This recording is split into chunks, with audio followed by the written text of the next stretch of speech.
Naurang colony Hasanpura. यहाँ पर बारिश का दिन हो या जुमा का दिन हो या जिस दिन नल आता है और पानी का इस्तेमाल बढ़ता है, उसकी वजह से इस पूरे एरिया के अंदर पानी भर जाता है और लोगों के घरों में पानी घुसता है।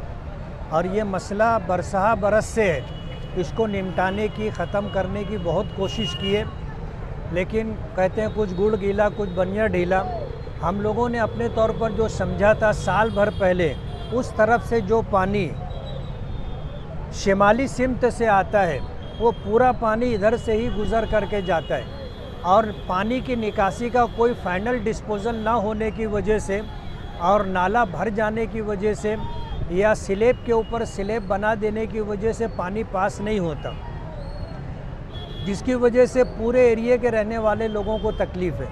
जुमा के दिन बारिश नहीं थी, लेकिन उसके बाद भी मुसल्ली हजरात के लिए मस्जिद में आने जाने का रास्ता नहीं था, पूरा पानी भर गया था, जिसको ले करके पूरे शहर में हाहाकार थी।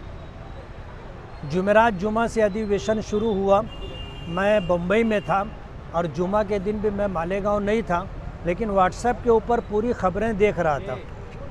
आज इतवार को हाउस बंद था तो मैं आया। आने के बाद 2-3 काम थे वो निपटा करके यहाँ आया। इस पूरे एरिए का, हसनपुरा है, नौरंग कॉलोनी है, मौलाना उस्मान चौक है, रज़ापुरा है, रज़ा चौक है, वो पूरे एरिए का जायज़ा ले करके जहाँ जहाँ गटरें भरी हुई हैं या पाट दी गई हैं, उन सारी जगहों को क्लियर करा देंगे तो ये मसला हल हो जाएगा।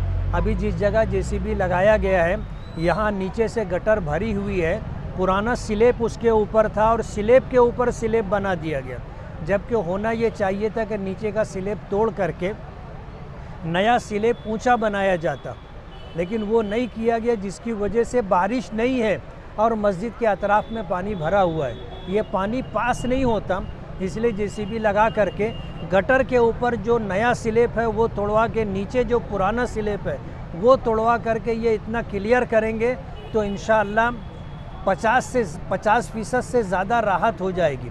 और दीगर जो काम रुके हुए हैं, आगे मौलाना उस्मान चौक है, वहाँ पर जो है पानी 2-3 तरफ से आ कर के टकराता है और पानी रुकता है, पास नहीं होता। उसके लिए भी जो है पूरी सब तरतीब बना के रखे हैं और इंशाअल्लाह वो पूरा कल के दिन पूरी टीम लगा करके वहाँ का मसला भी हल करेंगे, रज़ा चौक का मसला भी हल करेंगे। आज सरे-दस्त ये स्लैब तोड़वा करके इतना पानी का निकासी कर रहे हैं और इंशाअल्लाह 15 दिन के अंदर मस्जिद में आने जाने का जो रास्ता है वो रोड बनवा करके मुसल्लियों को और मकतब में पढ़ने वाले जो बच्चे हैं उनके आने जाने के लिए राहत हो जाए, वो इंतज़ाम कर दें।